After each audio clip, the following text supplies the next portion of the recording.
ako, nasabi ko na tapos na yun, okay na ako.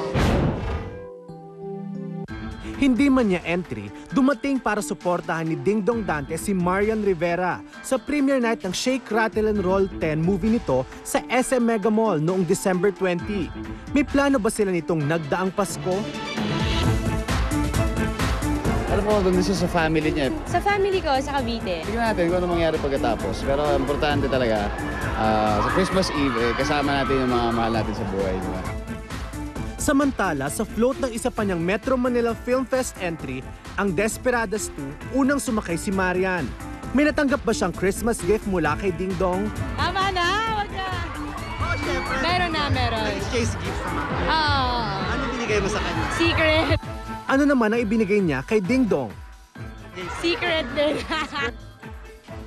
December 23, sa Barracks Bar sa Tomas Morato naman, nagdaos ng pa-Christmas party si Popoy Karikativo.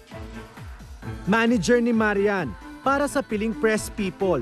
Inungkat muli kay Marian ang isyong kinakaharap niya, involving Karil, Ding Dong's ex-girlfriend. Tama na yun, tapos na yun, tinapos ko na talaga. Sana yung mga taong nagmamahal sa akin, inis na bumitiw kasi sa kanila ako kumukuha ng lakas ng loob eh. Ngayon ang ano sa sarili ko, mas lalo ako maging matatag. At saka yung mga taong nagmamahal sa akin, sana mas lalo pa nila ako mahalin.